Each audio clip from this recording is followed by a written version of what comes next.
చర్చలు మనతో పాటు రాజకీయ విశ్లేషకులు అలాగే బీఆర్ఎస్ నాయకులు నరసింహారెడ్డి గారు జాయిన్ అవుతున్నారు. నరసింహారెడ్డి గారు నమస్తే.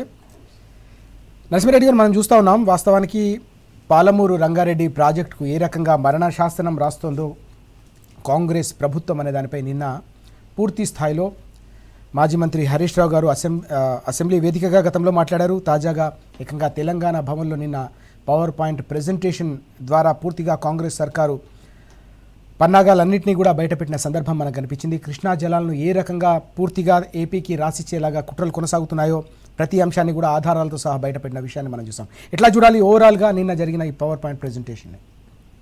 ఇప్పుడు నిన్న హరీష్ రావు గారు పీపీటీ ఇచ్చినారో అసెంబ్లీలో అసలు మా గొంతు నొక్కుతున్నారు, మమ్మల్ని మాట్లాడనిస్తలేదు కాబట్టి బయట మాట్లాడి ప్రజలకు నిజాలు చెప్పవలసిన అవసరం ఉంది.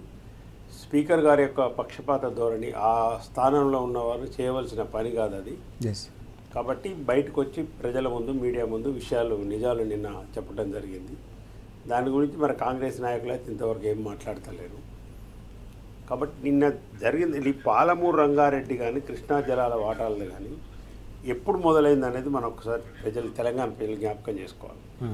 కేసీఆర్ గారు వచ్చి ప్రెస్ మీట్ పెట్టి పాలమూరు రంగారెడ్డికి సంబంధించి మీకు డిపిఆర్ వాపసు వచ్చింది, మీరు 45 టీఎంసీలు చాలని లెటర్ రాసిండ్రు, తెలంగాణ ప్రజలకు ద్రోహం చేస్తుర్రు, ముఖ్యంగా మహబూబ్నగర్ ప్రజలకు, ఇటు రంగారెడ్డి వాళ్లకు, ఇటు నల్గొండ ప్రజలకు ద్రోహం చేస్తున్నారు. పాలమూరు రంగారెడ్డి 12.5 లక్షల ఎకరాలకు పారవలసిందని నీటి ద్రోహం జరుగుతుంటే నేను తట్టుకోలేను, కేసీఆర్ ఉన్నదే తెలంగాణ కోసం అని వారు చెప్పిండ్రు. ఇది లేటెస్ట్గా మొదలైన అంశం. ఈ 2 అంశాలు ఎత్తిరు కేసీఆర్ గారు. 45 టీఎంసీలు మీరు ఎందుకు కావాలని 90 టీఎంసీలు దాన్ని 45 టీఎంసీలు ఎందుకు రాసినారు, సరిపోతాయని. మీరు డిపిఆర్ వాపసు వచ్చిన తర్వాత మీరు ఎందుకు స్పందించలేరు? డిపిఆర్ ఎప్పుడు వాపసు వచ్చిందండి? 19/12/2024 వచ్చింది రాజు గారు. ఓకే. డిసెంబర్ 19వ తారీఖు 2024లో కేంద్ర ప్రభుత్వము ఈ మ్యాటర్ సబ్జుడిస్లో ఉందని చెప్పి మీకు రిటర్న్గా పంపించారు. అంటే సంవత్సరం క్రితం దాదాపు. ఏం సబ్సిడీస్ ఉంది, మీరు ఏం మాట్లాడినరు, ఎవరు కన్సల్ట్ చేసినారు, ఏమి మాట్లాడలే మీరు. కాబట్టి మళ్ళీ మొన్న 13/12/2025లో 13వ తారీఖు పోయిన డిసెంబర్లో మీరు రాసింది ఏంటంటే మాకు 45 టీఎంసీలు సరిపోతాయి, 90 టీఎంసీలు అవసరం లేదని ఉత్తమ్ కుమార్ రెడ్డి లెటర్ రాశారు. ఇది కదా మీరు చేసిన ద్రోహాన్ని కేసీఆర్ గారు బయటకు వచ్చి ప్రెస్ మీట్ పెట్టిన తర్వాత ఇక అవాకులు చవాకులు, అబద్ధాలు, నికృష్టమైన భాష, సావు భాష, చెప్పలేని, టీవీలలో మాట్లాడలేని, చట్టసభలలో మాట్లాడి రికార్డు చేయించుకున్న ఘనత ఈ నికృష్టపు దరిద్రపు సీఎం ఎవడని ఉన్నట్టు రేవంత్ రెడ్డి గారు అనేది మనం చెప్పాలి. మనం కూడా మాట్లాడవలసి వస్తుంది. కేటీఆర్ గారు సంస్కారం అడ్డం వస్తుంది అంటుంది, కానీ మరి ఏం చేస్తాం ఇప్పుడు? ఆయన భాష ఆయనకు అర్థం కావాలంటే కూడా కొన్నిసార్లు మేము కూడా పరిధులు దాటవలసి వస్తుంది. పాలమూరు రంగారెడ్డి జిల్లాలో కేసీఆర్ గారు ఈ ప్రాజెక్టు మొదలుపెట్టి 90 టీఎంసీల నీళ్ళు మనకు అష్యూర్డ్ వాటర్ ఉందని చెప్పారు. 45 టీఎంసీలు మైనర్ ఇరిగేషన్లో ఉన్నది ఆల్రెడీ మనకు. 45 టీఎంసీలు ఎవరైతే పోలవరం నుంచి 80 టీఎంసీలు వీళ్ళు రైట్ కెనాల్ నుంచి పట్టిసీమ ద్వారా గోదావరి జలాలను కృష్ణా జలాలకు తరలిస్తున్నారో దాంట్లో 14 టీఎంసీలు కర్ణాటక, 20 టీఎంసీలు కర్ణాటకకు, 14 టీఎంసీలు మహారాష్ట్రకు, 45 టీఎంసీలు మనకు. ఇది ఆల్రెడీ ఉన్నది. దీన్ని బట్టే 90 టీఎంసీలతో కేసీఆర్ గారు 12.5 లక్షల ఎకరాలకు ఈ ప్రాజెక్టు మొదలుపెట్టడం జరిగింది. నేను ఉత్తమ్ కుమార్ రెడ్డి గారు అంటే ఏ అనుమతులు రాలేదు, 4 అనుమతులు వచ్చాయని అన్నారు. డిపిఆర్ లేదని మీరే అంటారు. డిపిఆర్ లేకుండా మరి నువ్వు చెప్పిన 4 అనేది అబద్ధం అనుకోండి. 4 అనుమతులు ఎట్లొస్తాయి? 4 అనుమతులు? ఇంత అబద్ధాలా? ఉత్తమ్ కుమార్ రెడ్డి ఎద్దులాగా పెరిగినావు, సిగ్గుండాలా మాట్లాడటానికి, చదువుకున్నా, ఇంగ్లీష్ వచ్చాడు, ఇంత బుద్ధి లేని మాటలు మాట్లాడితే ఎట్లా? నీళ్ళ మంత్రి నీకు నీళ్ళ సోయి లేదు, అసలు తెలంగాణ సోయి లేదు మీకు. ఇన్ని అబద్ధాలు ఆడతారు. 7 పర్మిషన్లు వచ్చినాయి డేట్లతో సహా అన్ని టీవీలలో. నిన్న హరీష్ రావు గారు కూడా అన్నీ చూపెట్టినారు. మాట్లాడండి, నిజాలు మాట్లాడండి. పాలమూరు రంగారెడ్డికి సంబంధించి వాళ్ళు పెట్టే ఎలిగేషన్, ముఖ్యమంత్రి గారు కానీ నీటి మంత్రి చేసేది ఏది? జూరాలలో కట్టవలసిన ప్రాజెక్టుని మీరు తీసుకుపోయి శ్రీశైలంలో కట్టిన అన్నాడు. ఇది ఇప్పటికి ఒక 1000 సార్లు హరీష్ అన్న కానీ నిరంజన్ అన్న కానీ ఈ బుద్ధి లేని మాటలు మాట్లాడకండి అని చెప్పారు. జూరాల కెపాసిటీ ఏంది, జూరాలకు సంబంధించి ఎన్నిగా మనం చెప్పవలసి. జూరాల అనేది 17.89 టీఎంసీల కోసం కట్టినంటే దాదాపు 18 టీఎంసీ. అంటే దాన్ని ఇంపౌండింగ్ కెపాసిటీ అంటారు. అంటే సింగిల్ ఫిల్లింగ్ కెపాసిటీ 6.5 టీఎంసీలు. అంటే మీరు ఒక్కసారి దాన్ని నింపగలిగేది జూరాలను 6.5 టీఎంసీలు మాత్రమే లైవ్ స్టోరేజ్. అవును, మీరు నింపగలిగేది. మీరు మల్టిపుల్ యూటిలైజేషన్లో మీరు దాన్ని వాడుకుంటే 9.5 టీఎంసీలు మ్యాక్సిమం వస్తే 10 టీఎంసీలు వర్షాలు వస్తాయి. ఇది దాని కెపాసిటీ. మరి దాని కింద ఉన్న ఆయకట్టు ఎంత ఆల్రెడీ ఎష్యూడ్, మనం వాడుతున్న వాటర్ ఎంత? జూరాలకు సంబంధించి 1,10,000 ఎకరాలు, 1,10,000 ఎకరాలు. భీమాకు సంబంధించి 2,00,000 ఎకరాలు, నెట్టెంపాడు 2,00,000 ఎకరాలు, కోయిల్ సాగర్ 40,000 ఎకరాలు. ఇదే దాదాపు 6,00,000 ఎకరాలకు 5.5 పాయింట్ దాదాపు 6,00,000 ఎకరాలకు జూరాల నుంచి ఉన్నాయి. 6.5 టీఎంసీలు 6,00,000 ఎకరాలకు 9 టీఎంసీలకు సరిపోతుంది. దీంట్లో వచ్చే వరద ఎంత? రోజు 2 టీఎంసీలు ఎత్తిపోయాల పాలమూరు రంగారెడ్డి. అంటే దీని నుంచి వచ్చేది 25 నుంచి 30 రోజులు మాత్రమే ఫ్లడ్ వచ్చేది. దీంట్లో నుంచి అంట పాలమూరు రంగారెడ్డి 90 టీఎంసీలు ఎత్తిపోయడానికి దీంట్లో నుంచి ఎత్తకుండా కేసీఆర్ శ్రీశైలాన్ని పట్టుకొచ్చినంట. ఈ బుద్ధున్న మాటలేనానండి. పోనీ దిల్లున్న కెపాసిటీకి ఇప్పుడు రేవంత్ రెడ్డి ప్రభుత్వం యాసంగి ఇప్పుడు క్రాప్ హాలిడే ప్రకటించండి. దేని కింద? జూరాల కింద. ఈ 3 ప్రాజెక్టులకు ఇప్పుడు నీళ్లు లేవు. ఈ 6,00,000 ఎకరాలకు ఈ యాసంగి అసలు నీళ్ళే లేవు. ఎందుకు అంటే జూరాలు నీళ్ళు లేవు కాబట్టి. ఇట్లాంటి చిన్న బుడ్డ కెపాసిటీ ఉన్న జూరాల నుంచి అంటే 90 టీఎంసీలు నీళ్ళు ఎత్తిపోస్తా, ఇప్పుడు కూడా ఎత్తిపోస్తా అంటారు. అంటే ఏంది? శ్రీశైలాన్ని మొత్తం చంద్రబాబుకు ఆంధ్రాకు అప్పచెప్పదలుచుకున్నాం అనేది డైరెక్ట్ కనిపిస్తున్న నిజమాట. జూరాల తర్వాత వచ్చే నీళ్ళు ఇంకా కొంతమంది మేధావులు అంటారు, ఆ జూరాల నీళ్ళే కదా శ్రీశైలానికి వచ్చేది. అరే సూడో మేధావులారా, సెల్ఫ్ డిక్లేర్డ్ మేధావులారా, జూరాల తర్వాత శ్రీశైలంలో తుంగభద్ర కలుస్తుంది, అనేక ఉపనదులు కలుస్తాయి. దాదాపు 300-400 టీఎంసీలు సంవత్సరానికి వచ్చి అలా కలుస్తాయి. కాబట్టి కేసీఆర్ రంగారెడ్డి మోటార్లు పెట్టి లిఫ్ట్ చేసుకునే అవకాశం ఉందని చెప్పి మీ మూర్ఖపు నిర్ణయానికి వద్దని చెప్పి తెలంగాణ ప్రజల నీటి ప్రయోజనాలు, రైతులు మహబూబ్నగర్ బాగుపడాలని చెప్పి ప్రతి ఎకరాకు నీళ్ళు రావాలని రంగారెడ్డి జిల్లాకు 5 లక్షల ఎకరాలు, మహబూబ్నగర్కి 7 లక్షల ఎకరాలు, నల్గొండ జిల్లాకు 40,000 ఎకరాలు రావాలని చెప్పి శ్రీశైలాన్ని మార్చారు. మరి మీరు చెప్పండి, ఇప్పుడు మీరు మాట్లాడుతున్నారు కదా పాలమూరు రంగారెడ్డి జూరాల నుంచి ఎత్తిపోయాలని, చేయండి. మరి ఇప్పుడు అది చేయగలుగుతారా? అంటే ఒట్టి అబద్ధాలు మాట్లాడి ప్రజల్ని మభ్యపెట్టని తప్పితే పాలన చేతగాక ఆత్మన్యూన్యత భావనతోని ఎవరికైతే ఒకసారి రాజుగారు ఇన్ఫీరియారిటీ ఫీలింగ్ ఉన్నోడు ఎప్పుడు సుపీరియారిటీ ప్రదర్శన ఉంటుంది. అంటే నాకు ఆత్మన్యూన్యత భావన ఉంటే, నాకు సబ్జెక్టు తెలియకపోతే, మీతో నేను మాట్లాడలేకపోతే, ఎప్పుడు నాకు ఆత్మన్యూన్యత భావన ఉన్న ఎప్పుడు మీ మీద సుప్రమసీ ప్రదర్శిస్తారు. నేను నువ్వు ఇట్లా కారుకూతలు కూస్తున్నావు అంటేనే, ఈ చావు భాష మాట్లాడుతున్నావు అంటేనే, పరిపాలన చేతగాక 6 గ్యారెంటీలు ఇచ్చిన హామీలు అమలు పరచలేక, దాని మీద మాట్లాడడానికి సిద్ధంగా లేక, ఒక పేరా చదివి ఇంకొక పేరా చదవక అబద్ధాల అసెంబ్లీలో ఆడిన ముఖ్యమంత్రి ఈయన ఒక్కడేనండి. ఉమ్మడి రాష్ట్రాలు కూడా చాలామంది ముఖ్యమంత్రులు ఉన్నారు మాట్లాడినా కానీ ఇట్లాంటి అబద్ధాలు ఆడిన నికృష్టుడు నీచపు ముఖ్యమంత్రి ఎవడని ఉన్నంటే రేవంత్ రెడ్డి అని మనం అనుకోవాల్సి వస్తుంది. ఇది జూరాలకు సంబంధించి వీళ్ళేసిన ప్రశ్నకు సంబంధించి. రైట్. దీనికి సంబంధించి పాలమూరు రంగారెడ్డి లెటర్ అప్పుడు వస్తే సబ్జుడిషియల్ ఉందని మీరు మాట్లాడకుంటుంటే కేసీఆర్ బయటకు వచ్చినాక కదా ఇష్యూ వచ్చింది. రైట్. ఇది పాలమూరు రంగారెడ్డికి సంబంధించింది. ఓకే, ఇక రైట్. నరసింహారెడ్డి గారు చర్చలో మనతో పాటు రాజకీయ విశ్లేషకులు విజయానంద్ గారు జాయిన్ అవుతున్నారు. విజయ్ గారు నమస్తే.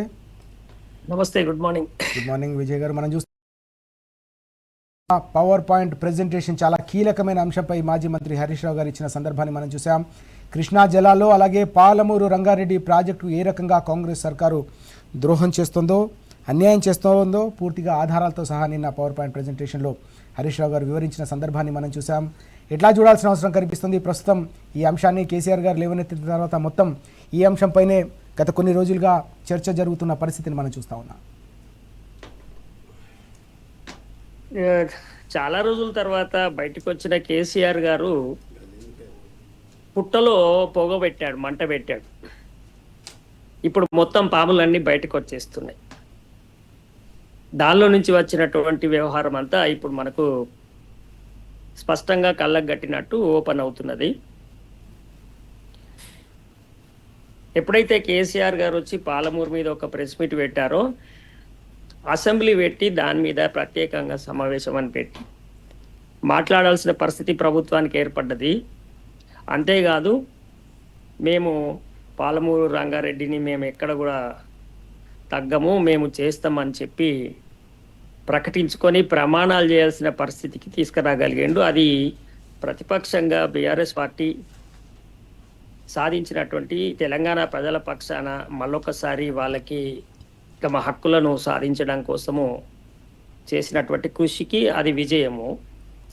అది అట్లా ఉంచితే ఈ ప్రభుత్వము ఇవాళ ప్రభుత్వంలో ఉండి ప్రతిపక్షం మీద మనకి అనేక రకాల ఆరోపణలు చేస్తున్నారు. ఆ ఆరోపణలన్నీ కూడా చాలా అబద్ధాలని చెప్పి అనేక రకాల రుజువులు సాక్ష్యాలు క్లియర్గా బట్టబలవుతుంది. అందులో ఏపీ ప్రభుత్వం ఇచ్చిన నిన్నటి ప్రకటన కూడా ఒక ఎగ్జాంపుల్. అది అధికారికంగా కాబట్టి ఇప్పుడు హరీష్ రావు గారు నిన్న చాలా కౌంటర్లు విత్ సాక్ష్యాలతో చెప్పారు. అంటే రేవంత్ రెడ్డి గారు పాలమూరు విషయంలో అబద్ధాలు ఆడుతున్నారు అనేది స్పష్టమైన అధికారిక ఆధారాలతో ప్రభుత్వ డాక్యుమెంట్లతో రుజువు అవుతున్నటువంటి సత్యం. ఇప్పుడు ఇందాక నరసింహారెడ్డి గారు చాలా స్టాటిస్టికల్ ఇన్ఫర్మేషన్ డాటాతో సహా చాలా ఎక్స్ప్లెయిన్ చేశారు. ఇప్పుడు మళ్ళీ మనం దాన్ని రిపీట్ చేస్తే మనకు టైం వేస్ట్ అవుతుంది కనుక నేను ఇంకో సబ్జెక్టు మాట్లాడతాను. రేవంత్ రెడ్డి గారు పాలమూరు రంగారెడ్డి విషయంలో ఎందుకు అబద్ధం ఆడుతున్నారు అనేది మనం ఆలోచించాలి. అబద్ధం ఆడుతున్నారు అనేది రుజువు అయిపోయింది, ఓకే, స్పష్టంగా ఆధారాలతో ఉన్నది. అయితే ఒక ముఖ్యమంత్రి తన రాష్ట్రానికి సంబంధించినటువంటి ప్రాజెక్టు విషయంలో తను ఎందుకు అబద్ధాలు చెప్పాల్సి వస్తున్నది, ఎందుకు తడబడుతున్నాడు, ఎందుకు ప్రమాణాలు చేస్తున్నాడు, నేను తెలంగాణనే వాణ్ణే అని చెప్పి నన్ను నమ్ముండ్రి అని ఎందుకు చెప్పుకోవాల్సి వస్తుంది, ఆయన ఇవాళ ఈ తడబాటు అంతా ఎందుకు జరుగుతుంది, తర్వాత ఆయన ఫ్రస్ట్రేషను, ఆయన భాష, ఆ బూతులు అవన్నీ ఎందుకు వస్తున్నాయి అంటే అవన్నీ కూడా తప్పకుండా వస్తాయి. మనము ఎప్పుడైతే ప్రత్యేక తెలంగాణ వాదం అని అన్నప్పుడు సీమాంధ్ర సమైక్యాంధ్ర నాయకత్వం నుంచి వచ్చినటువంటి అన్ని రకాల ఫ్రస్ట్రేషన్స్ ఇవాళ మనం రేవంత్ రెడ్డి గారి దగ్గర చూడొచ్చు. ఓకే, మీరు గమనిస్తే మన తెలంగాణ ఉద్యమం, మన హక్కులు, మన నీళ్లు, మన నిధులు, మాకు ప్రత్యేక రాష్ట్రం కావాలన్న నాడు ఏ రకమైనటువంటి రిఫ్లెక్షన్స్ సీమాంధ్ర అని చెప్పేటువంటి తెలంగాణ ద్రోహుల నుంచి వచ్చిందో సేమ్ అదే మనకి ఇవాళ రేవంత్ రెడ్డి గారి నుంచి వస్తుంది. ఆనాడు ఎవరైతే తెలంగాణలో ఆయా కాంగ్రెస్ తెలుగుదేశంలో ఉన్న నాయకులు ఆయన వెంబడున్న వాళ్ళు ఎట్లయితే వాళ్ళదే కరెక్టు మన వాళ్ళదే తప్పని అన్నారో ఇవాళ ఈయన వెంబడున్న మంత్రులు కాంగ్రెస్ లో ఉన్న వాళ్ళు కూడా మళ్ళా సేమ్ అదే పని చేస్తున్నారు. చూడండి, కలికాలం మొత్తం మనకు అసెంబ్లీలో కనబడ్డది. కలికాలం అంటే ఏంటంటే న్యాయం ఓడిపోయి అన్యాయము గెలు, తప్పు చేసినోడే విజయం సాధించడం కలికాలపు లక్షణాలు. సో అసెంబ్లీలో మొత్తము అసలు ఈ మన రాష్ట్రాన్ని గుంజుకొని కలుపుకున్న వాళ్ళు, రాష్ట్రం ఇయ్యకుండా ఉన్న వాళ్ళు, మన నీళ్లను దోసుకుపోయినటువంటి పార్టీ వాళ్ళే ఈ ప్రత్యేక రాష్ట్రం కోసం నీళ్ల కోసం కొట్లాడి సాధించినటువంటి బీఆర్ఎస్ ను ఇప్పుడు ఆరోపణలు చేస్తూ విమర్శించే పరిస్థితిని మనం నిట్ట నిలువుగా చూస్తున్నాం. ఇక ఇది పచ్చి అబద్ధాలు, తెలంగాణకు ద్రోహం చేసిన వాళ్ళు, తెలంగాణ నిధులు నీళ్లు పోతుంటే నోళ్లు మూసుకున్న వాళ్ళందరూ కూడా తెలంగాణ కోసం పోరాడి ప్రాణత్యాగానికి సిద్ధపడ్డటువంటి వాళ్ళను విమర్శిస్తూ తిడుతున్నారు. ఇది కలికాలపు లక్షణం అంటున్నా నేను. ఇక 3 ఆరోపణలు ప్రధానంగా 299 టీఎంసీ అనే ఆరోపణ అది తేట తెలియజేశారు నిన్న హరీష్ రావు గారి కౌంటర్ దానిలో. తర్వాత జూరాల శ్రీశైలం ఎందుకు పెట్టారు ఇప్పుడు నరసింహారెడ్డి సార్ కూడా క్లియర్ గా చెప్పారు. తర్వాత అంచనాల పెంపు అనే ఒక ఆరోపణ. ఈ 3-4 ప్రధాన ఆరోపణలతోటి వాళ్ళు ప్రయత్నాలు చేస్తున్నారు. కానీ ఇవేవి కూడా కావు. మొత్తం తెలంగాణ హక్కుల కోసము ఆయన కొట్లాడి కేసీఆర్ గారు ఇవాళ ఆయంత పాలమూరు రంగారెడ్డి తెలంగాణకు దక్కించారనేది ఇవాళ స్పష్టమైన నేపథ్యంలో నిన్న ఆయన ప్రమాణం చేయాల్సి వచ్చింది. నేను చిత్తశుద్ధితో ఉన్నా అని ఒక ముఖ్యమంత్రి అసెంబ్లీలో నేను తెలంగాణ వాడిని నన్ను నమ్ము అని ప్రమాణం చేస్తున్నాడు అంటేనే స్పష్టంగా నువ్వు దొరికిపోయినావు, నన్ను నమ్ము అంటున్నారు. ఇప్పుడు ఒకరిని మనం పట్టుకున్నాం అనుకోరు సార్, తప్పు చేస్తారు అన్యాయంగా నేను చేయలే అమ్మతోడు అనడా. సో అదే సేమ్ సిచ్యువేషన్ నిన్న ఎదుర్కొన్న పరిస్థితి. ఖచ్చితంగా చంద్రబాబు నాయుడు ద్రోహాలు మొత్తము బట్టబయలవుతున్నాయి. చంద్రబాబు నాయుడు తెలంగాణ మీద చేసిన కుట్రలన్నీ ఇవాళ బట్టబయలవుతున్నాయి. ఆ బట్టబయలవుతున్న నేపథ్యంలో చంద్రబాబు దొరికిపోతున్నాడు. ఇప్పుడు చంద్రబాబు ఇవాళ ఇంకా తెలంగాణ మీద చేస్తున్నటువంటి ఆ క్లోజ్డ్ రూమ్ మీటింగ్ అన్నారు చూసిండ్రా, ఆ క్లోజ్డ్ రూమ్ మీటింగ్ జరిగిన కుట్రలు మొత్తం కూడా ఇవాళ కేసీఆర్ గారు ఫామ్ హౌస్ లో ఉన్నారు అంటే ఉండలే. ఇవాళ ఆయన బాంబు బ్లాస్ట్ చేశాడు. క్లోజ్డ్ రూమ్ లో ఏం కుట్రలు జరుగుతున్నాయో ఆయన మొత్తం గమనిస్తున్నారు. గమనించి ఆయన ఇవాళ దాన్ని బయట పెట్టేసరికి ఇప్పుడు మొత్తం టోటల్ అసలైన నిజ స్వరూపము అంటే ఇంకొకటి ఆయన ఏం ఎస్టాబ్లిష్ చేసుకోమన్నారు. టైం ఉందా నేను రైట్ చెప్పచ్చా? రైట్ విజయ్ గారు, నేను మళ్ళీ మీ దగ్గర ఓఎన్ఆర్ గారు, మనం చూసాం నిన్న పవర్ పాయింట్ ప్రెజెంటేషన్ సందర్భంగా మరో కీలకమైన అంశం కూడా ప్రధానంగా ప్రస్తావనకు వచ్చిన పరిస్థితి. బీఆర్ఎస్ కాంగ్రెస్ హయాంలో డిపిఆర్లు వాపసు వస్తున్నాయనే అంశాన్ని కూడా ప్రస్తావించిన సందర్భాన్ని మనం చూసాం. ఈ డిపిఆర్లకు సంబంధించిన వ్యవహారం కావచ్చు, బిల్లుల చెల్లింపులు, అలాగే నిధులకు సంబంధించిన కేటాయింపు కావచ్చు, పాలమూరు రంగారెడ్డికి సంబంధించిన వ్యవహారంలో ఎట్లా చూడాల్సిన అవసరం ఉంది? రెండు అంశాలు. ఇప్పుడు ఉత్తమ్ కుమార్ రెడ్డి గారు ఏమంటారంటే అసెంబ్లీలో 7,000 కోట్లు ఖర్చు పెట్టిన పాలమూరు రంగారెడ్డి అంటాడు. ఇది అదే అంటున్నావు, ఉత్తమ్ కుమార్ రెడ్డికి అసలు మెదడు ఉందా లేదా? పాలమూరు రంగారెడ్డి డ్యామ్ ప్రాజెక్టే వేస్ట్ అంటావు, మళ్ళీ 7,000 కోట్లు ఖర్చు పెట్టిన అంటావు. 7,000 కోట్లు ఖర్చు పెట్టలేదయా మీ ప్రభుత్వము. పాత బిల్లులకు పేమెంట్ చేసిండ్రు, పేమెంట్ వేరే ఖర్చు వేరే. ఉత్తమ్ కుమార్ రెడ్డి ఒక్క పైసా ఖర్చు పెట్టినవా? ఒక 30 మనీ తీసినావా? కేసీఆర్ అని చెప్పు, ఎక్కడ తీసినావు?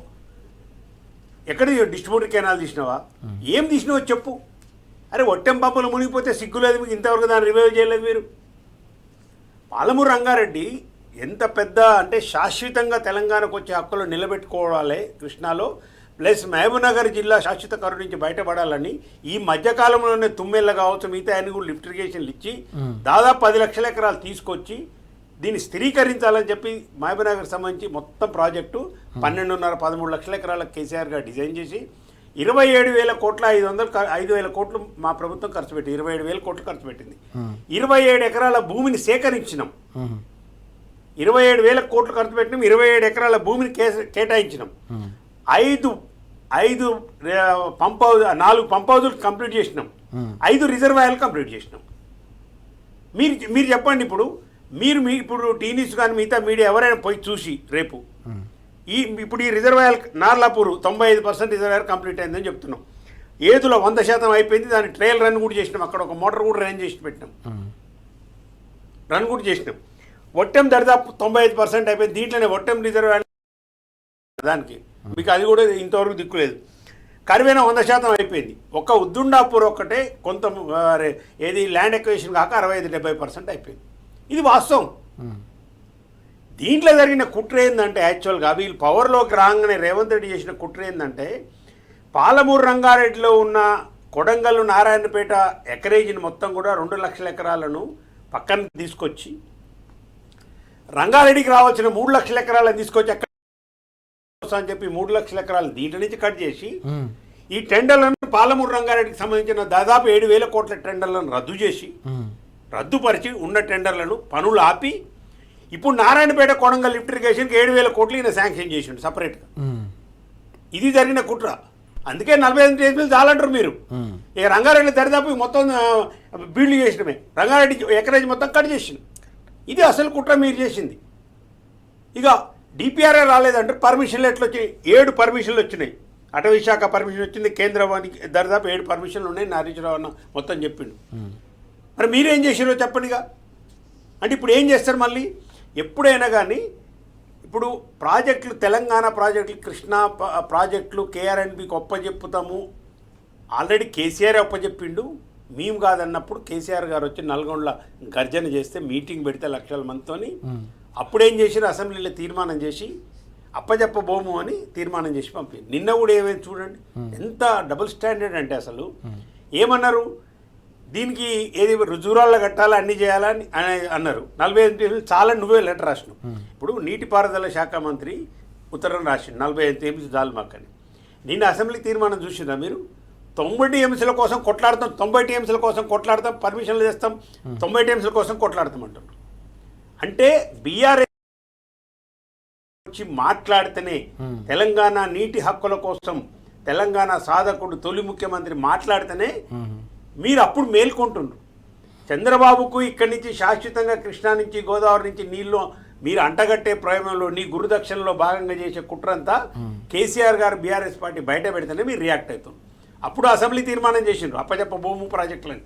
ఇప్పుడు 90 TMCలే కావాలని మళ్ళీ నిన్న తీర్మానం చేసిండ్రు. ఎందుకు చేసిండు మరి 90 TMCలు కావాలని అసెంబ్లీలో మీరు తీర్మానం? మీ గుట్టు బయట పెట్టింది కేసీఆర్ గారు. చంద్రబాబుకు నువ్వు ఏదైతే ఇక చంద్రబాబే నీ గాలి తీసిండు. ఏది దానికి సంబంధించి రాయలసీమ లిఫ్ట్ జగన్తో కుమ్ముక్కైపోయి కేసీఆర్ చేసిన అన్నాడు. ఇక ఈ పిచ్చి మాటలు పచ్చి అబద్ధాలు అనేవి బంద్ చేసుకోవాలి. ముఖ్యమంత్రి గారు అయినా ఉత్తమ్ కుమార్ రెడ్డి అయినా బంద్ చేసుకుంటే బెటరు. నిన్న వాడు వెంటనే ఇక నీ ముఖం మీద కొట్టేసిన మీ గురువు అయితే చెంపతే వేసేసింది కదా. మేము కాదా బాబు, అది అప్పుడే ఆగిపోయింది, కేసీఆర్ వల్లనే ఆగిపోయింది. ఎన్జిటీలో కేసు వేసిండ్రు, సుప్రీంకోర్టులో కేసు నడిచింది, అది 2021లో ఆగిపోయిందని చెప్పాడు. బంద్ అయిన రాయలసీమ లిటిగేషన్లు సంతకాలు పెట్టిండ్రు కేసీఆర్ అని అబద్ధాలు ఆడుతారు. నిజంగా తెలంగాణ ప్రజలు దయచేసి తెలుసుకోవాల్సిన అంశం అంటే పాలమూరు రంగారెడ్డిలో కేసీఆర్ గారు 170 టీఎంసీలకు అది వర్కౌట్ చేసిండు. పెరుగుతుంది కాబట్టి ఇది 90 టీఎంసీ ఆల్రెడీ ఉంది, ఇంకొక 70-80 టీఎంసీలు అక్కడి నుంచి వస్తే దీనికి సంబంధించి చేయాలనేది వారి యొక్క ఉద్దేశం. మీకు తెలంగాణ ప్రజల మీద ప్రేమ లేదు, నీళ్లు పోయినా పర్వాలేదు, ఏది పోయినా పర్వాలేదు, శాశ్వత హక్కులు నీటి కోల్పోవటం మీరు సిద్ధమైన ప్రభుత్వము ఖచ్చితంగా టీఆర్ఎస్ రణబేరి మోయిస్తుంది. కేసీఆర్ గారు బయటకు వచ్చి అన్ని మీటింగ్లు కూడా పెడుతున్నాడు ఇప్పుడు 3 జిల్లాలలో కూడా. ఓకే, కాబట్టి ఇది నీళ్ళు వదులుకునేది లేదు. ఇక 299 టీఎంసీలలో ఇక వీళ్ళు చేసింది మరణ శాసనం రాసిండు కేసీఆర్ గారు, సంతకాలు పెట్టినట్టు. ఇప్పటికి కొన్ని లక్షల సార్లు చెప్పినాం, అయినా పదే పదే ఏదైనా గోబెల్స్ చేసినట్టు ప్రచారము అబద్ధాన్ని నిజం చేయలేవు రేవంత్ రెడ్డి. అసలు ఈ 299 స్టోరీ ఉంది, టైం ఉంది ఇప్పుడు. 299 ఏం జరిగిందంటే అసలు ఎక్కడిది 299 అనేది ప్రాథమిక ప్రశ్న. మేము పెట్టింది కాదు అది. అసలు 299 అనే పదం ఎక్కడి నుంచి వచ్చింది, 512 అనేది ఎక్కడి నుంచి వచ్చింది? ఉమ్మడి రాష్ట్రంలో తెలంగాణ రీఆర్గనైజేషన్, ఏపీ రీఆర్గనైజేషన్ బిల్లులో ముసాయిదా బిల్లుని ఆంధ్రప్రదేశ్ అసెంబ్లీకి పంపించినప్పుడు ముసాయిదా బిల్లు ఇక్కడ అసెంబ్లీ రిజెక్ట్ చేసింది, అది వేరే అంశం. కిరణ్ కుమార్ రెడ్డి ఉన్నప్పుడు, రోషన్ ఉన్నప్పుడు. ఈ ముసాయిదా బిల్లులో ఉంది ఇది. అంటే మీరేదైతే పునర్విభజన చట్టంలో మీరు చేసిన బిల్లు, ముసాయిదా బిల్లు ఉమ్మడి ఆంధ్రప్రదేశ్ రాష్ట్ర అసెంబ్లీకి వచ్చినప్పుడే దాంట్లో రాసిండు మీరు. నాయన నేను చేసిన పాపం కాదు అది. 100% తెలంగాణకు మరణ శాసనం రాసింది కృష్ణా జిల్లాలలో కాంగ్రెస్ ప్రభుత్వం. ఆ శిక్ష పడాలంటే ఆ ఉరి శిక్షలు ఇప్పటికే కాంగ్రెస్ వాళ్ళని సోనియా గాంధీ దగ్గర నుంచి రేవంత్ రెడ్డి దగ్గర అందరిని ఉరిదీయాలి. మీరెవ్వరు బతికే అర్హత లేదు మీకు యాక్చువల్గా. మీ రాహుల్ గాంధీని, మీ సోనియా గాంధీని, అప్పుడున్న జయరాం రమేష్ని అందరిని ఉరిదీయాలి మరి ఆ నుంచి ఇడిదానిక. ముసాయిదా బిల్లు ఎట్లా పెట్టారు మరి? 299 65% పారివాహిక ప్రాంతం ఉందని మీ వాళ్ళకి తెలియదా? మీరు చెప్పలేదా? 299 అక్కడ వచ్చిన తర్వాత, తెలంగాణ ఏర్పడ్డ తర్వాత, ముఖ్యమంత్రిగా కేసీఆర్ ప్రమాణం చేసిన తర్వాత వాటర్ అరేంజ్మెంట్ కోసం తాత్కాలిక ఒప్పందం 1 సంవత్సరానికి. ఎందుకు 1 సంవత్సరానికి చేసినట్టు కూడా రీజన్ ఉంది రాజు గారు. అదే బిల్లులో, రీఆర్గనైజేషన్ బిల్లులోనే రాసిండ్రు 1 ఇయర్లో నీటి పంపకాలు కేంద్ర ప్రభుత్వం చేయాలని రాసిండ్రు. ఇక్కడ బీజేపీ దోషి, ఇక్కడ బీజేపీ దోషిగా చూడాలి మనం. పెట్టిందేమో ముసాయిదా బిల్లులో పెట్టిందేమో కాంగ్రెస్ పార్టీ. తెలంగాణకు పార్లమెంట్లో మద్దతు ఇచ్చి బిల్లు పాస్ చేసిన తర్వాత 1 ఇయర్లో వాటర్ అలొకేషన్ చేయాలని బిల్లులో ఉంది. 1 ఇయర్లో వాటర్ అలొకేషన్ చేయాలి కాబట్టి 1 ఇయర్ కోసము ఉన్న దాంట్లో ఎట్లా మరి వాడుకోవాలన్న దాంట్లో 299, 512 ఇంత ముందున్నదే అది ప్రాజెక్టుల వైపు ఇచ్చిండు. అప్పుడే ద్రోహం అది. అది కంటిన్యూ చేయడానికని ఒప్పుకున్నారు. పోనీ మరి ఇప్పటిదానికి వాటర్ అలొకేషన్ అయిందా? మరి ఎట్లా అవుతుంది ఇవాళ వాటర్ అలొకేషను? జూన్ 2వ తారీఖు ప్రమాణ స్వీకారం చేసిన తర్వాత కేసీఆర్ గారు జూలై 14, 42 రోజులకే కేంద్రం నీటి జనవనరుల శాఖ తలుపు తట్టి ఒక లెటర్ రాసి, మీరు ఇమ్మీడియట్గా చేయకపోతే మాత్రం మిమ్మల్ని సెక్షన్ 3ని పునరుద్ధరించి 3 రాష్ట్రాలకు నీటి పంపిణీ కాదు 4 రాష్ట్రాలకు నీటి పంపిణీ రావాలి, మాకు కొత్త రాష్ట్రం ఏర్పడ్డది, మాకు సపరేట్గా నీటి కేటాయింపులు జరగాలని కొట్లాడి, మీరు చేయకపోతే మీరు సుప్రీంకోర్టుకు పోతామని సెక్షన్ 3ని మళ్ళీ తీసుకొచ్చి సపరేట్ ట్రిబ్యునల్ ఏర్పాటు చేసి కేటాయింపులు జరగాలి, జల సూత్రాల ప్రకారం మాకు జరగాలని కొట్లాడి ఆ సెక్షన్ 3 ఏర్పాటు చేస్తేనే నాయన రేవంత్ రెడ్డి బుద్ధి తెచ్చుకో, ఉత్తమ్ కుమార్ రెడ్డి కొంచెం చదువుకోర్రా నాయన, అల్ల ఏముందో. ఇవాళ మీరు కొట్లాడి 763 అనేది ఎక్కడి నుంచి వచ్చింది? 563 టీఎంసీలు కావాలని ఎక్కడి నుంచి వచ్చింది? ఇది సెక్షన్ 3 ప్రకారమే ట్రిబ్యునల్ ముందు ఇవ్వాలి. ఈ ప్రభుత్వం వాదనలు వినిపిస్తుంది. ఇవాళ మనం వినిపించినాము. ఇవాళ కేసీఆర్ గారి కృషి వల్లనే సెక్షన్ 3 వచ్చి మన రాష్ట్రానికి సపరేట్గా నీళ్ళ కేటాయింపులు జరగాలన్న వాదనలు ఇవ్వాలి మనం ట్రిబ్యునల్ ముందు వినిపిస్తున్నాం. ఇది జరిగింది 299లో జరిగిన కుట్ర మీరు చేసింది, మేము చేసింది కాదు. దాన్ని బయటికి తీసుకొచ్చి అంతర్జాతీయ జల సూత్రాల ప్రకారం మాకు రావాల్సిన నీళ్లు రావాలి కృష్ణాలని కొట్లాడింది కేసీఆర్. సెక్షన్ 3 తీసుకొచ్చింది కేసీఆర్. మాకు రావాలని చెప్పి మేము ప్రాజెక్టులు కట్టుకుంటున్నామని చెప్పి ఉన్న దాంట్లో ప్రాజెక్టులు మీరు చేసినాయేమో ప్రాజెక్టుల వెయిట్ చేసింది. అందుకే పాలమూరు రంగారెడ్డి 170 టీఎంసీలు కావాలన్నాడు. అందుకే నెట్టెంపాడు 40 టీఎంసీలు కావాలని అడిగినాం. ఇవి కేసీఆర్ గారి డిమాండ్లు. 600 టీఎంసీకి కృష్ణాలో మాకు రావాలని 600 టీఎంసీ ప్రాజెక్టుల డిజైన్ ఉంది కేసీఆర్ గారి దగ్గర. చంద్రబాబు నాయుడు నువ్వు గురు శిష్యులైతే మీ ఇంటికి ఆయన రావచ్చు, ఆయన ఇంటికి నువ్వు పోవచ్చు, ఏమైనా చేసుకోవచ్చు. కానీ తెలంగాణకు సంబంధించి ఏ అన్యాయం జరిగినా కేసీఆర్ గారు నిద్రపోరు. నువ్వు అది నీ బాబులతోనే కొట్లాడొచ్చిండు కేసీఆర్. నువ్వెంత, నీ బిషాది ఎంత? ఆఫ్టర్ ఆల్ చంద్రబాబు ఏం బీకలేకపోయాడు, రాజశేఖర రెడ్డి ఏం బీకలేకపోయాడు. ఇంతమంది ఉండోన్నా తెలంగాణ సాధించిండు ఒక్కడు. కాబట్టి నువ్వేదో ఈ హుంకరింపులు నేను చెప్తూ కదా. ఇప్పుడు ఈయనది ఏంటంటే అసెంబ్లీలో రేవంత్ రెడ్డి ఒక నిజస్వరూపం ఎట్లుంటుందంటే, నేను నిన్న నైట్ ఒక డాక్టర్తో మాట్లాడినా, మానసిక డాక్టర్, సైకాలజిస్టులు ఉంటారు కదా. అసలు ఏంటండి ఎట్లా నిర్వచించాలి రేవంత్ రెడ్డి మనస్తత్వం అని అంటే ఆయన కరెక్ట్ చెప్పిండు. ఆత్మన్యూన్యత భావన ఉన్నవాళ్ళు ఎవరైతే ఉంటారో వీళ్ళు, వాళ్ళకి ఇన్ఫీరియారిటీ కాంప్లెక్స్ ఉంటుంది లోపల.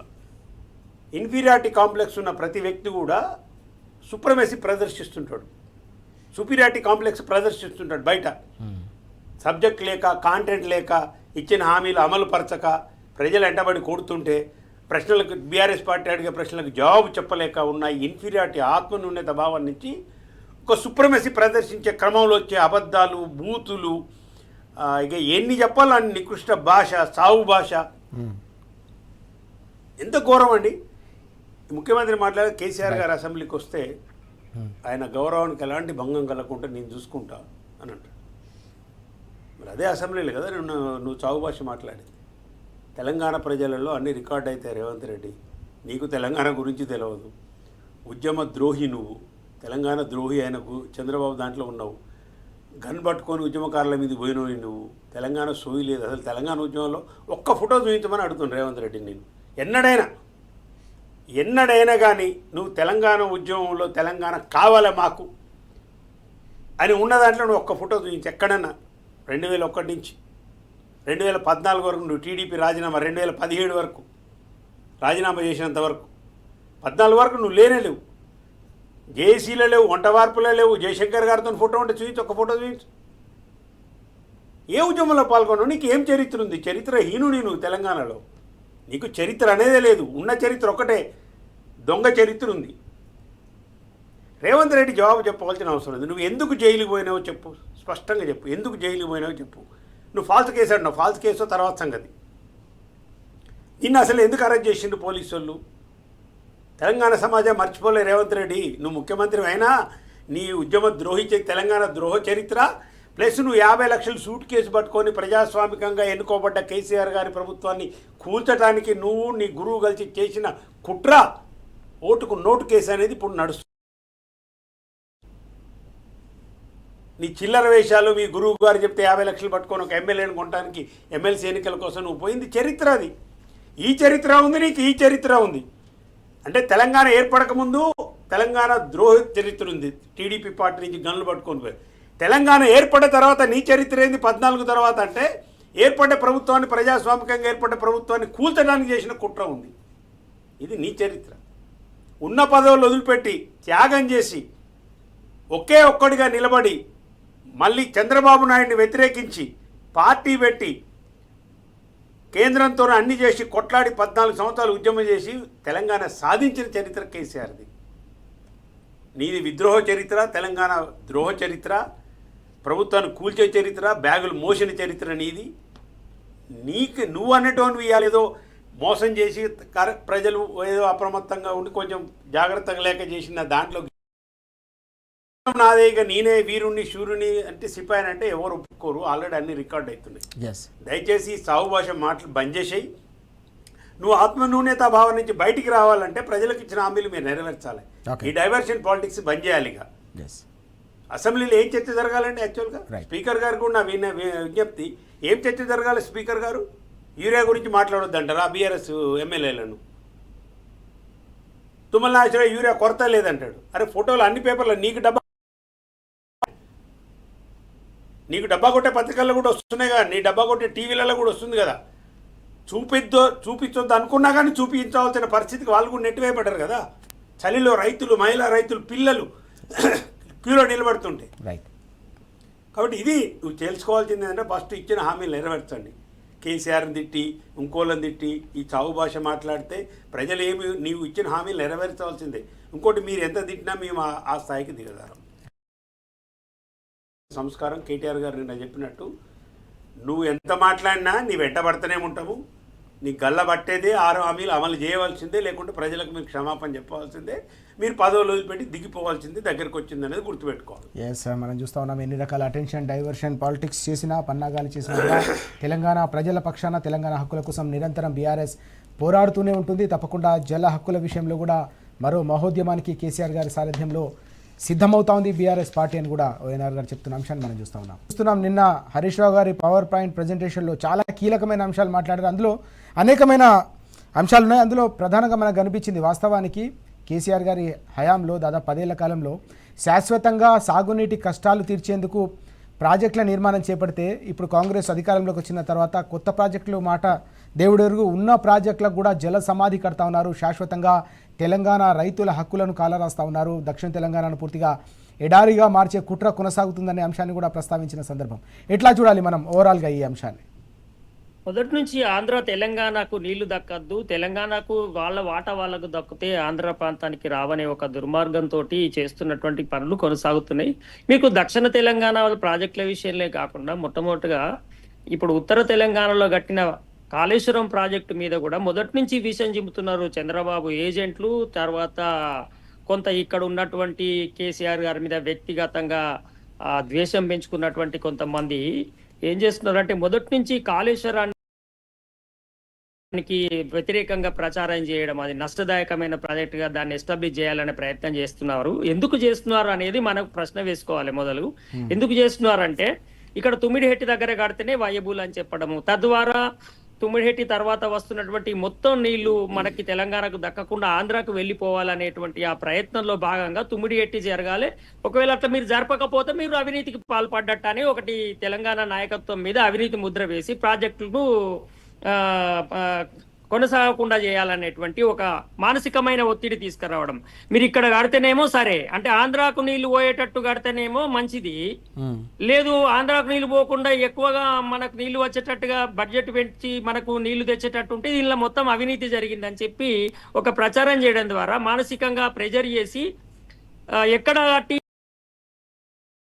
చేసేటువంటి ఒక ప్రయత్నము కాళేశ్వరం విషయంలో జరిగింది. ఇప్పుడు సేమ్ కృష్ణా మీద కడుతున్నటువంటి దాని మీద కూడా ఇప్పుడు జూరాలలో కట్టాలంటారు. జూరాలలో కట్టాలి, తుంగభద్రను ఆంధ్రకు వదిలిపెట్టాలి, లేకపోతే నువ్వు అవినీతి చేయడానికే చేసినట్టు. ఇన్ని మోటార్లు ఎందుకు పెట్టినావు, ఇంత ఎందుకు చేస్తున్నావు, ఇన్ని మోటార్లు ఎందుకు పెట్టినావు, ఇంత ఎక్కువ బడ్జెట్ ఎందుకు పెట్టినావు అంటేనే కేసీఆర్ తెలంగాణ కోసం ఎక్కువ బడ్జెట్ పెడుతున్నాడు, తెలంగాణ నీళ్లు తేవడం కోసం ఎక్కువ పెడుతున్నాడు అని అంటున్నంటే అంటే ఏది పెట్టద్దు అన్నట్ట. తెలంగాణ కోసం నీళ్ళు ఎక్కువ ఇయ్యద్దు, ఎక్కువ ఖర్చు పెట్టద్దు అంటే ఎవరికి లాభం చేస్తున్నట్టు? ఇక్కడ కొంత సునిశ్చితంగా అర్థం చేసుకుంటే 100కు 100% ఇవ్వాలా. ఇది ఇంకొకటి ఏంది, మీరు ప్రధానంగా చేసే వాళ్ళ ఆరోపణ మీరు ఎక్సలేషన్ అంటే బాగా పెంచినారు, అంచనాలు పెంచి పైసలు తిన్నారు అంటారు. అంటే అంచనాలు పెంచి పైసలు తిన్నారు అంటే తక్కువ అంచనాలతోటి తక్కువ బడ్జెట్ తోటి ప్రాజెక్టులు కట్టాలి, మిగతా నీళ్ళని కిందికి వెళ్ళిపోవాలనే ప్రయత్నము. ఇవాళ 100కు 100% తెలంగాణ ద్రోహిగా ఉన్నటువంటి రేవంత్ రెడ్డి, నేను డైరెక్ట్ గానే అంటున్నాను, తెలంగాణ ద్రోహి రేవంత్ రెడ్డి అని. ఎట్లా అంటే అది మనం ఆరోపిస్తున్న ఆరోపణ కాదు. మొదటి ప్రభుత్వం ఏర్పడ్డ తర్వాత ఉద్యమం జరుగుతున్నప్పుడు ఉద్యమానికి వ్యతిరేకంగా మాట్లాడినారు. ఒకవేళ నిజంగానే ఆయన తెలంగాణ వాడుగా ఏర్పడ్డ తర్వాతనైనా ఉండదలుచుకుంటే ఏర్పడ్డటువంటి ప్రభుత్వాన్ని ఆంధ్రకు చెందిన చంద్రబాబు కూలగొట్టమని ప్రయత్నానికి పంపించినప్పుడు నా జన్మభూమికి నేను వ్యతిరేకంగా ఎట్లా చేస్తాను, నేను ఇందులో పాల్గొననని అనాల్సి ఉండేవాడు. కానీ ఆయన చంద్రబాబు ఆదేశాన్ని తూచా తప్పకుండా పాటించి ఆనాడు మొట్టమొదటిగా పోరాటాలు చేసి ప్రాణత్యాగాలు చేసి సాధించుకున్న ప్రభుత్వాన్ని, తెలంగాణలో ఏర్పడ్డ తొలి ప్రభుత్వాన్ని కూలగొట్టి తెలంగాణ అస్థిరపరిచే ప్రయత్నంలో ఆయన మొదటి కుట్రదారుగా ఉన్నాడు. దాని తర్వాత ఇప్పటికీ మళ్ళా చంద్రబాబు ఏదైతే ఆదేశిస్తున్నాడో ఆ ఆదేశానుసారమే ఇవాళ కూడా మొత్తము ఇక్కడ నీళ్ళనన్నిటిని ఆంధ్రాకి ఎట్లా పంపిణీ చేయాలనే దానికోసము అన్ని మీటింగ్లకు హాజరవ్వడమే కాకుండా ఇవాళ ఇప్పుడు బనకచర్ల ప్లేస్లో వస్తున్నటువంటి నల్లమల్ల సాగర్కు అనుమతి రావడానికి సంబంధించిన అన్ని రకాల ప్రయత్నాల్లో ఆంధ్రాకి సహకరించి రేవంత్ రెడ్డి గారు ప్రయత్నం చేసినారు. ఇవన్నీ కుట్రలన్నీ బయటపడుతున్న వేళ ఇవాళ ఆయన ఏదో గొప్పగా మాట్లాడుతున్నారని అంటే ఆయన ఊరికే మాట్లాడతలేరు. ఇవాళ ఆయన స్పష్టంగా తెలంగాణ ద్రోహిగా ప్రజల ముందట ఎస్టాబ్లిష్ అవుతున్నప్పుడు దాన్ని డైవర్ట్ చేయడం కోసము ఆయన ఏం చేస్తున్నాడు అంటే కావాలని ఇవాళ మీరు అన్ని పత్రికలు చూస్తే మీరు చూడండి ఆయన ఫోటోను బాంబేలో వెళ్ళి లాయర్ దగ్గర కూర్చొని మాట్లాడుతున్న ఫోటోను వేయించుకున్నారు. కాంగ్రెస్ సోషల్ మీడియా కూడా దాన్నే ఇవాళ మొత్తం ప్రచారం చేస్తున్నది. అంటే ఈయన ప్రాజెక్టుల కోసం ఏదో పని చేస్తున్నారని ఎస్టాబ్లిష్ చేసుకోవాల్సినటువంటి ప్రయత్నం ఆయన బయటకు చూపించుకోవాలనే ప్రయత్నం చేస్తున్నారు. లాయర్ దగ్గర ముఖ్యమంత్రులను నీటిపారుదల శాఖ మంత్రి మాట్లాడాల్సిన అవసరం ఏంటండి? సెక్రటరీ వెళ్తే ఆయన మాట్లాడితే సరిపోతుంది సమాచారం ఇస్తే. కానీ తనను తాను తెలంగాణ వాడిగా నేను తెలంగాణ కోసమే పనిచేస్తున్నానని ఎస్టాబ్లిష్ చేసుకునే పరిస్థితికి ఎందుకు వచ్చిందంటే ఇలా ప్రజలు ఆయన తెలంగాణకు ద్రోహం చేస్తున్నారని కేసీఆర్ ప్రెస్ మీట్ తర్వాత ఇవాళ టీఆర్ఎస్ వాదనల తర్వాత ఒకటొకటి నమ్మే పరిస్థితి వస్తున్నది. దాని తర్వాత ఇవాళ అట్లా ఎక్స్పోజ్ చేసుకోవడంతో పాటు తనను తెలంగాణ ద్రోహిగా ఎక్కడ ప్రజలు గుర్తిస్తారో గుర్తించకుండా దీన్ని డైవర్షన్ చేయడం కోసము నిన్న బీఆర్ఎస్ పార్టీ అసలు ఆ సభలోనే లేదు. ఆయన ఉపన్యాసానికి కౌంటర్ ఇచ్చే వాళ్ళు కానీ అభ్యంతరం పెట్టే వాళ్ళు కానీ ఇంటరప్ట్ చేసే వాళ్ళు కూడా లేనప్పుడు అంత ఫ్రస్ట్రేట్ అయ్యి అక్కడ మనుషులు లేకుండా ఉన్నట్టు ఊహించుకొని అంత దుర్భాషలు ఆడాల్సినటువంటి పరిస్థితి ఎందుకున్నది? అంటే ఆయనకు తెలియక కాదు, తోచక కాదు, సైకలాజికల్ గా కొంత ప్రాబ్లం అని అందరు చెప్తున్నా దానికంటే ముఖ్యంగా ఆయన విషయాన్ని పక్కదో పట్టించాలి. ఇప్పుడు పాలమూరు రంగారెడ్డి విషయం నుంచి డైవర్ట్ కాకపోతే ఆయన దొరుకుతున్నాడు, ప్రతి చోట దొరుకుతున్నాడు. చంద్రబాబు నాయుడు అనుమతులు రాయలసీమది నేనే క్యాన్సిల్ చేస్తా అంటే ఆయన వద్దన్నాడు. ఇప్పుడు అట్లా కూడా అంటారు కాంగ్రెస్ వాళ్ళు. చంద్రబాబు రేవంత్ కొత్త అంటున్నారు కదా, రేవంత్ స్టేట్మెంట్ కు చంద్రబాబు ఎందుకు ఖండనిచ్చిందంటే చంద్రబాబును రాళ్లతో కొడతారు అక్కడ ఆంధ్ర వాళ్ళు. నువ్వు రాయలసీమను రేవంత్ రెడ్డి కోసం ఎందుకు క్యాన్సిల్ చేసుకున్నావని అంటారు. కాబట్టి చచ్చుకుంటూ ఇప్పుడు ఆయన లేదు లేదా అని చెప్పాల్సిన పరిస్థితి ఏర్పడ్డది. తప్పు చేసిన వాడు, దొంగతనం చేసిన వాడు దొరకగా తప్పదు. సో ఇప్పుడు నిట్ట నిలువుగా పచ్చిగా దొరుకుతున్న వేళ ఇవాళ వాళ్ళు ఏంది ఫ్రస్ట్రేషన్ కు లోనై ఈ విషయాన్ని చర్చకు రాకుండా ఈ మాట మాట్లాడతారా, ఇట్లా తిడతారా, ఈ భాష మాట్లాడతారా అనే దాని మీద చర్చ డైవర్ట్ చేయాలని ఒకటి. రెండోది ఏంటిదంటే మేము కూడా తెలంగాణ కోసం కొంత ప్రయత్నం చేస్తున్నాం, ప్రాజెక్టులకు మేము నీళ్లు పోకుండా ఆపుతున్నామనే ఒక ప్రయత్నం చేయడానికి ఆయన చూపించుకోవాలనేటువంటిది ఒకటి. అందులో భాగంగానే ఈ ప్రమాణాలు విమానాలు చేసేటువంటి ప్రయత్నం చేయడం జరుగుతుంది. మొత్తం మీద కృష్ణా మీద నీళ్లను అక్కడ జూరాలలో కట్టించడం ద్వారా 45 టీఎంసీలకే ఒప్పుకొని ఆ మిగతా వాటాను ఆంధ్రాకి అప్పచెప్పాలని. ఇప్పుడు నేనేమంటున్నా, నువ్వు 1 టీఎంసీ 2 టీఎంసీలకు ప్రాజెక్టు కట్టి నీళ్ళు ఎత్తిపోతే అవసరమైతే చంద్రబాబును మోడీని ఎదిరిస్తాననేటువంటి రేవంత్ రెడ్డి గారు తెలంగాణ ప్రజలకు ఒక్క కృష్ణా నీళ్ల మీదనే వాటర్ కోసం కొట్లాడతావా? ఇవాళ కాళేశ్వరము కూలింది అంటున్నావు, నువ్వు అది డ్యామేజ్ అయింది అంటున్నావు. ఇవాళ ఇన్ని టీఎంసీల నీళ్ళు కిందికి పోతుంటే నువ్వు రిపేర్ ఎందుకు చేయలేదు? ఇప్పటికి కూడా మళ్ళా తుమ్మిడిహెట్టి అంటారు. 2 ఏళ్ల నుంచి తుమ్మిడిహెట్టికి పనులు ఏమాత్రం కూడా చేయరు. ఉన్న చెక్ డ్యాంలను కూడా పేలుతుంటే వాటికి రక్షణ కల్పించరు, పేలిన వాటిని రిపేర్ చేయరు. అంటే ఎక్కడైతే ఆంధ్రాకు తెలంగాణలో ప్రాజెక్టులు కట్టినట్టు చేస్తే, అంటే ఈ 70 ఏళ్ల సమైక్య పాలనలో ప్రాజెక్టులని చూపించి నీళ్ళనన్నిటినీ కిందికి మలుపుకపోయినట్టు ఇప్పుడు కూడా అదే జరగాలనేటువంటి ప్రయత్నానికి 100% ఈయన వత్తాసు పలుకుతున్నాడు. కాబట్టి ఇవాళ ఆయన తెలంగాణ ద్రోహిగా ఎస్టాబ్లిష్ అవుతున్నట్టు కాబట్టి తప్పకుండా ఆయన నేను కాదా ఇక్కడ బిడ్డను, నన్ను నమ్ముండ్రి, నేను తెలంగాణ కోసం పనిచేస్తా అని చెప్పి తను చెప్పుకోవాల్సిన పరిస్థితి. ఇప్పుడు కేసీఆర్ ఇంకెవరో ఆ మాట అంటున్నారా? అనరు కదా. ప్రతి తెలంగాణ వాడు తెలంగాణ బిడ్డనే కదా. కాదు నేను తెలంగాణ వాడిని నమ్ము అంటే నమ్ముతలేరు. ఆయన సమైక్యవాది, ఆయన చంద్రబాబు ఏజెంటు, ఆయన చంద్రబాబు మనిషి అనేది ప్రజలలో ఇంకా ఉంది. కాబట్టి దాన్ని పొడగొట్టుకోవడం కోసం చేస్తున్నటువంటి ప్రయత్నము, తెలంగాణ తెచ్చుకొని కష్టపడి సాధించుకున్న దాన్ని ఇవాళ మళ్ళా పొడగొట్టేటువంటి ప్రయత్నం జరుగుతుంది. ఈ కుట్రలను ఈ తెలంగాణ ప్రజలు బాగా అర్థం చేసుకోవాలి. లేకపోతే ఇంత దుర్మార్గం జరుగుతున్న వేళ కూడా ఇంకా ఏవో పైసలు అవి ఇవి లంచాలు ఇవి తిన్నారు అవి తిన్నారు అంటే నమ్మి మనం మన వాటాను పొడగొట్టుకుంటే శాశ్వతంగా తెలంగాణ కరువు ప్రాంతంగా ఏర్పడే ప్రమాదం ఉంటది. ఇవాళ ఎవరైతే చంద్రబాబు రేవంత్ కుట్రల మీద గట్టిగా మాట్లాడుతున్నారో హరీష్ రావు మీద కూడా కేసులు పెట్టాలని వాళ్ళ మళ్ళా స్టేట్మెంట్ చేస్తున్నారు. ఇప్పుడు ఫోన్ ట్యాపింగ్ అని అవన్నీ ఇవన్నీ మళ్ళీ కొత్త టాపిక్స్ తీసుకొచ్చి మళ్ళా డైవర్షన్ చేసి ఎవరు గట్టిగా మాట్లాడుతున్నారో వాళ్ళ మీద కేసులు పెట్టిస్తున్నాడు చంద్రబాబు నాయుడు. చంద్రబాబు నాయుడే ఇవాళ ఫోన్ ట్యాపింగ్ కేసు కానీ ఇంకో కేసు కానీ ఇవన్నీ పెట్టిస్తున్నది తెలంగాణ నాయకత్వం మీద చంద్రబాబు నాయుడే. 100% ఆయన పూర్తిగా తన పట్టును నిరూపించుకుంటున్నాడు. ఆయన తెలంగాణ భవన్ కి ఎప్పుడైతే ఈ ప్రగతి భవన్ లో ఎప్పుడైతే అడుగు పెట్టాడో అప్పుడే 2 రాష్ట్రాలు నేను తెలంగాణ మీద ఇవాళ నేను పట్టు సాధించాను, నేను మీ ప్రగతి భవన్ లో నేను అడుగు పెట్టాను అని చెప్పి ఆయన చెప్పాడు. కాబట్టి ఇవన్నీ విషయాలను తెలంగాణ ప్రజానికం సున్నితంగా ఆలోచించాలి. పార్టీలలో తెలంగాణ వదులు వేరువేరుగా ఉండొచ్చు, కానీ ప్రాంత ప్రయోజనాలు దెబ్బతింటున్న వేళ ఏ పార్టీలో ఉన్నా కానీ ఎట్టి పరిస్థితుల్లో దాన్ని అంగీకరించకుండా అన్ని పార్టీల వాళ్ళు మరొకసారి తెలంగాణ ప్రజల, తెలంగాణ ఆస్తుల, తెలంగాణ పరిరక్షణ కోసం తప్పకుండా ముందుకు రావాల్సినటువంటి అవసరం అయితే ఉంటది.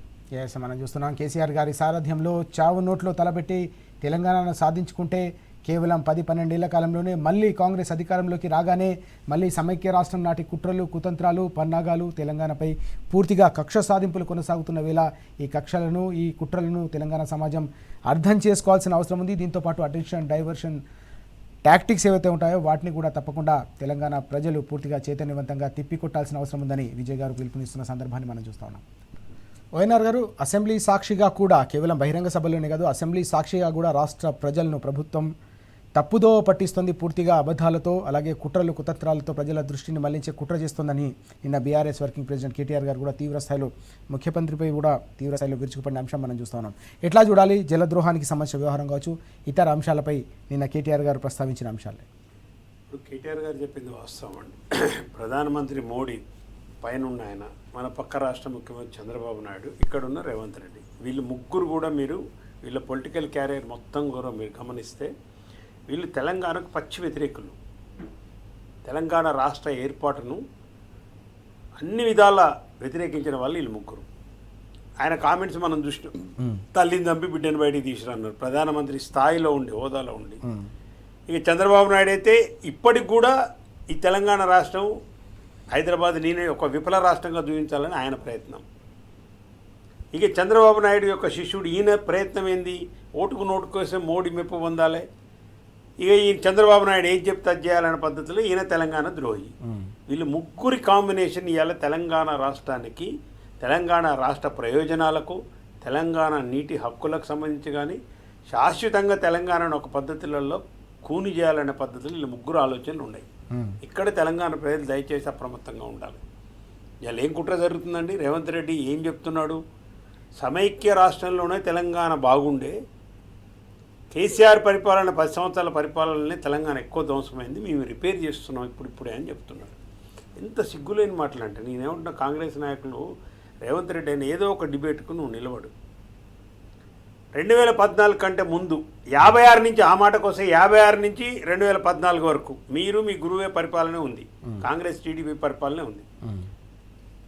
1956 నుంచి 2014 వరకు తెలంగాణ రాష్ట్రం సేద్యం ఎంత? 30-35 లక్షల ఎకరాలు ఉంది. ఈరోజు సేద్యం ఎంత నువ్వే చెప్పు. ఉత్తమ్ కుమార్ రెడ్డి గొప్పలు చెప్పుకుంటుంది కదా, 1 కోటి ఎకరాలకు పైన సేద్యం అయిందని. ఎట్లయింది ఉత్తమ్ కుమార్ రెడ్డి? ఈ 1 కోటి ఎకరాల సేద్యం అయిందని మరి మీ పరిపాలన ఎందుకు కాలేదు? ఇలా 1,45 ఎకరాలు 40 లక్షల ఎకరాలకు ఉందని ఆయన చెప్తుండగా మీ లెక్కలే. ఎట్లొచ్చింది 1,40 30 నుంచి? అలాగే మీరున్నప్పుడు 2014 వరకు తెలంగాణ పండిన వరి ధాన్యం ఎంత అండి? 40 లక్షల టన్నులు. ఇవాళ 3 కోట్ల టన్నుల వరి ధాన్యానికి తెలంగాణ రీచ్ కాగలిగి ఇండియాలో నెంబర్ 1 రాష్ట్రంగా నిలబడ్డది. మీరు ఏ పారామీటర్స్లు చెప్తారో చెప్పండి, దేని మీద మాట్లాడదాం. 2014 కంటే ముందు తెలంగాణ పర్ క్యాపిటల్ ఇన్కమ్ ఎంత? 1,14,000 తలసరి ఆదాయం. ఇలా మీరే వైట్ పేపర్లో మొన్న చెప్పారు కదా, రాష్ట్ర బడ్జెట్లు పెట్టే ముందు పెట్టారు కదా 3,56,000 అని. సమైక్య రాష్ట్రంలో బాగుంటే మరి 1,14,000 ఎందుకుంది తెలంగాణలో?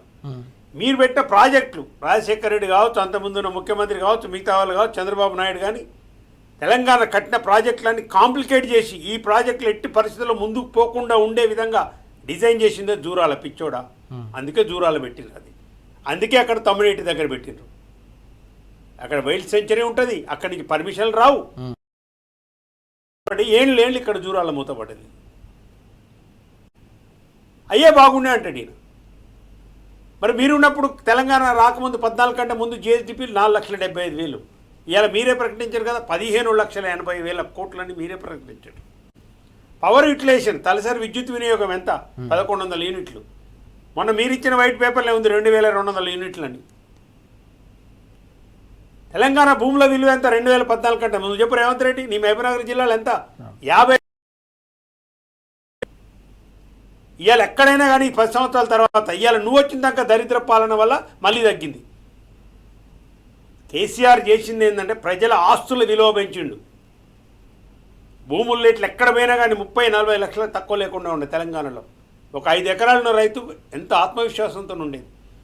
చేసి నా కుటుంబాన్ని ఏదైనా ఆపద వచ్చినా చదువు వచ్చినా పెళ్ళి అని చేసుకోగలుగుతాను. ఇవాళ మీ నికృష్ట 500 మంది రైతులు చనిపోయింది అందుకే. అంటే ఆత్మనిర్భరం కోల్పోతున్నారు. ఇవాళ నీ పరిపాలన ఆత్మవిశ్వాసాన్ని కల్పించలే. కేసీఆర్ పరిపాలన ఇక్కడ ప్రజల్లో ఆత్మవిశ్వాసాన్ని, అన్ని వర్గాలలో ఆత్మవిశ్వాసాన్ని కల్పించింది. ఇవాళ అన్ని వర్గాలు నీ ఆత్మహత్య చేసుకునే వర్గం లేదు. రిటైర్డ్ బెనిఫిట్ ఆల్రెడీ రిటైర్ అయిన ఉద్యోగుల బెనిఫిట్స్ రాక వాళ్ళు కూడా ఆత్మహత్య చేసుకుంటారు. సరైన తిండి పెట్టక విద్యార్థులు ఆత్మహత్య చేసుకుంటారు. ఆటో కార్మికులకు ఇస్తారనే వాళ్ళు ఆత్మహత్య చేసుకుంటారు. అందుకే కేసీఆర్ గారు నీ పరిపాలనకు సరియైన భ్రష్ట ప్రభుత్వం అంటే ఇది. అన్ని రంగాలలో అన్ని వర్గాలను మోసం చేసి సర్వం భ్రష్టు పట్టించిన ఈ 2 సంవత్సరాలే సర్వభ్రష్టు పట్టించింది రేవంత్ రెడ్డి పరిపాలన. వీళ్ళ కుట్ర ఏందంటే ఇప్పుడు తెలంగాణ విఫలం చెందింది. సమైక్య రాష్ట్రంలో తెలంగాణ బాగుండే అనే పద్ధతిలో తీసుకురావడానికి ఏంటంటే తెలంగాణ రాష్ట్ర ప్రయోగం అనేది ఒక విఫల ప్రయోగంగా చూపించాలని అక్కడ మోడీ, పక్కన చంద్రబాబు, ఇక్కడి తెలంగాణ ద్రోహి, తెలంగాణ వ్యతిరేకి, అనువున తెలంగాణను వ్యతిరేకించిన రేవంత్ రెడ్డి ఉండటం అనేది తెలంగాణ ప్రజల యొక్క దురదృష్టం. అందుకే జాగ్రత్తగా ఉండాలంటున్నాం. అందుకే జాగ్రత్తగా ఉండాలి. నీటి హక్కులు ఒక్కసారి పోయినాయంటే మళ్ళీ రావు. మిత్రులారా అర్థం చేసుకోండి. ఒక్కసారి పోయినా కోట్లకు పోయినా ఏది పోయినా ఒక్కసారి ప్రాజెక్టులు కట్టుకొని ఒక్కసారి ఇవాళ 200 టీఎంసీ గోదావరి జలాలకు సంబంధించి బరకచెర్ల గురించి ఎందుకు మళ్ళీ తీర్మానం చేసి మీరు కేసీఆర్ వచ్చి బయటకు వచ్చి మాట్లాడితేనే కదా. ఇవాళ దానికి ఒక కొత్త రూపం పెట్టి నల్లమల సాగర్ అంటే కృష్ణా జలాలు దోసుకుపోవాలి. ఒక పక్క నుంచి గోదావరి జలాలు దోసుకుపోవాలి. ఈ 2 జీవనదుల నుంచి వచ్చే తెలంగాణకు వచ్చే బీలువారి 1,00,000 కోటి ఎకరాలైన తెలంగాణ మళ్ళీ 30 లక్షల ఎకరాలకే పోవాలని ఇలా కుట్ర. తెలంగాణ భూముల రేట్లు తగ్గాలి. రైతులు ఆత్మవిశ్వాసంతో బతకొద్దు. యూరియాల కోసం లైన్లలో నిలబడాలి. అందుకే సర్వభ్రష్ట ప్రభుత్వం ఇది. భ్రష్ట ప్రభుత్వానికి వ్యతిరేకంగా ప్రజలు సమీకరించబడాలి. కేసీఆర్ గారి నాయకత్వంలో ఖచ్చితంగా మేము తెలంగాణ ప్రయోజనాల కోసం, తెలంగాణ బాగు కోసం కేసీఆర్ నాయకత్వంలో తప్పకుండా పోరాడతాం. మనం చూస్తున్నాం ఓవైపు కృష్ణా, మరోవైపు గోదావరి జలాలను పూర్తిగా కొల్లగొట్టి తెలంగాణ రాష్ట్రాన్ని ఒక కూడా 3 పార్టీలు 3 ప్రభుత్వాల వైపు నుంచి కొనసాగుతున్న నేపథ్యంలో 4 కోట్ల తెలంగాణ సమాజం రానున్న రోజుల్లో పూర్తి స్థాయిలో అత్యంత అప్రమత్తంగా చైతన్యవంతంగా వ్యవహరించాల్సిన అవసరం ఉంది. కుట్రను కొట్టేందుకు తప్పకుండా బీఆర్ఎస్ ఆధ్వర్యంలో సర్వసన్నద్ధంగా ఉన్న మరో మహోద్యమాన్ని కూడా శ్రీకారం చుట్టేందుకు కేసీఆర్ గారి సారథ్యంలో బీఆర్ఎస్ శ్రేణులు, తెలంగాణ సమాజం అంతా కూడా సిద్ధంగా ఉందని ఓఎన్ఆర్ గారు స్పష్టం చేస్తున్న అంశాన్ని కూడా మనం చూస్తా ఉన్నాం. Thank you very much ORR గారు. అలాగే విజయ్ గారు చర్చలో పాల్గొన్నందుకు థ్యాంక్ యూ సో మచ్. ఇది వాటి వార్తలు వాస్తవాలు. నమస్తే.